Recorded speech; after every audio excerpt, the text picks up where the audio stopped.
So how's this work? Oh God, Jim, no, no, no!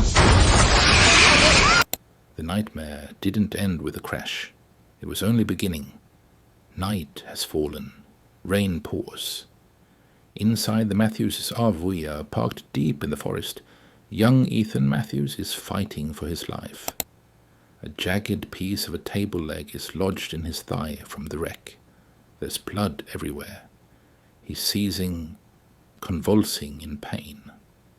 Jim Matthews, his father, panics, screaming his name. Boyd Stevens, the town sheriff, and Christy Miller, the young medic, work frantically to stabilize him. Christy tries to remove the shard, to stitch the wound, but supplies are scarce. Everything here is improvised. Outside, something moves. A voice calls from the darkness. Is everyone okay in there? Jim thinks it's help. Boyd grabs him, whispering harshly. I'm not letting them in. The creatures, human-looking, smiling, but deadly. They circle the RV. Footsteps scrape across the roof. Fingernails scratch at the windows. Boyd explains the one rule that keeps people alive. Talisman. They will protect the houses in town. I don't know why it works. Jim still doesn't believe it. But the smiling faces pressed against the glass. They're very real. Meanwhile, at Colony House, the big, run-down mansion where many of the younger residents live, Tabitha Matthews and her daughter Julie are brought inside. Donna reigns. The tough leader here follows strict protocol. New arrivals, they get tied up for the first night. Why? Because sometimes people change. They turn into something else, something that smiles and kills. Tabitha fights back, furious, terrified. Donna eventually cuts her loose, but not before explaining why. She tells her own story, her voice cracking. Years ago, on a hunting trip with her sister, they saw the crows, the endless road, a smiling figure. Her sister shot at it. The creature ripped her face off. Donna hid, listening to the screams. She's been trapped here ever since. 3 years, 6 months, 17 days. Donna says quietly. Still hear my sister screaming in my head. You're from one of those 2 cars, huh? That hasn't happened in a long, long time. Victor, the strange, quiet man who's been here forever.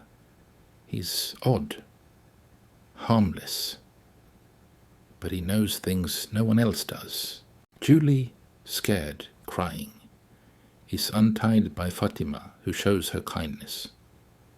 Fatima takes her to a high window. And if you climb high enough, even a nightmare can look like a dream. Back in town, tragedy strikes hard. Kenny Liu, Boyd's deputy, loses control.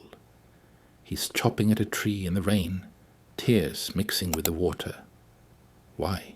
Because Bingqian Liu, his father, suffering from dementia, has been brutally killed, torn apart in the clinic basement, along with Gina, another resident. The clinic door was left open, just a crack, and the creatures walked right in. Kenny cradles his father's body, sobbing. Later, he tells Boyd, I think we're running out of spaces on the board, Sheriff. He hands Boyd a bloody chess piece. Chess was the one thing my dad still remembered. Now even that's gone. Boyd steps outside and erases the sign. Nights without incident. 96 back to 0. I didn't have a choice. Will you please help me? And then there's Sarah Myers. She hears voices. Voices that tell her what to do. She's the one who left the clinic door open. On the voices' orders, Julie tells Ethan a story with his toys, but his eyes drift outside, to the boy in white, shushing him. The town's rules are sinking in. Talismans save lives, but only if you follow every step. The creatures don't run. They walk, patient, waiting. And every night, the board gets smaller. This episode peels back the layers, backstories, grief, guilt, fear. Tabitha fights reality. Jim clings to logic. Kenny breaks under loss. Sarah drowns in voices. And Ethan sees things no child ever should. The way things are now, they're only getting worse.